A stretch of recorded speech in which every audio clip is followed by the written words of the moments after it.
And it's a deep Ohio class in 2021 in terms of Ohio State level talent, where there's, 6, 8 offers out there already for those guys, and it's kind of early. And Urban Meyer used to say you got to be careful offering those Ohio guys early because they'll accept those offers. So you got to be sure you want them. And Ryan Day is sure he wants a lot of these guys because he's putting the offers out there. And that's something that Ryan Day has said. They're going to go after Ohio maybe more than they did before.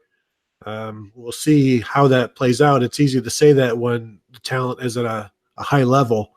When there's only 3 guys in the state that you want, then what do you do? How deep do you go? But for now, they look like there's enough guys in Ohio that they're letting running backs go out to Arizona State now.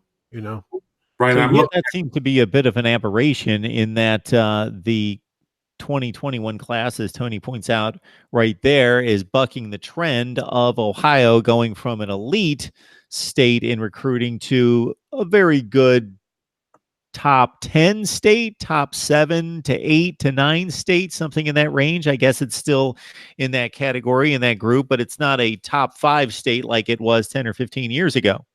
And a lot of that has to do with just the population shifts. You're seeing a lot of guys, a lot of families that are moving to Arizona, to Texas, down to the, Florida, Georgia, the Carolinas, because of job markets and things along those lines. So you're seeing a shift. Ohio, year in and year out, is still going to have its top end guys, whether it's 3 top end guys, 6 top end guys, somewhere in between. And it's really been the middle of the class that's shrunk in a lot of regards. And because of that, Ohio has focused a little bit more out of state. But I'm looking at the rivals rankings for 2021 Ohio. I mean, they already have the commitments from 1, 4, and 5 with Sawyer, Chrisman, and Ballard.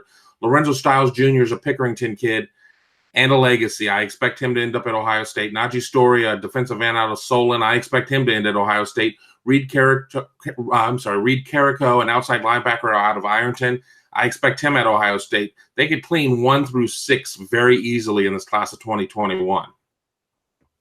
I think it's also interesting when we talk about Ohio, Columbus has become what Cleveland used to be. And, there's also a population shift down south in Ohio, basically, where, Pickerington basketball and football they crank out guys all the time. That's Central Ohio. Columbus, you're seeing it.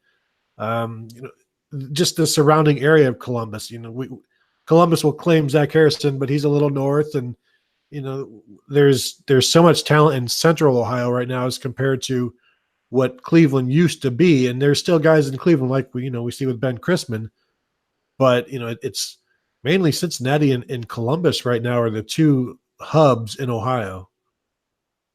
So Tony, you mentioned that Ryan Day has talked about getting the better players in Ohio, maybe, and leaning that way a little bit more than Urban Meyer.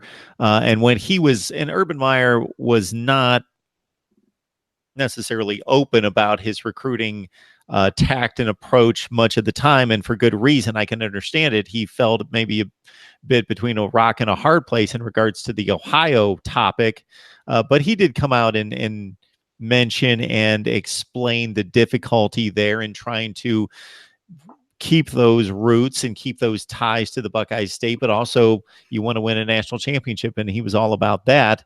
As Ryan Day, of course, he stated that, as you just mentioned. Do we see any other wrinkles in the Ryan Day approach? You will.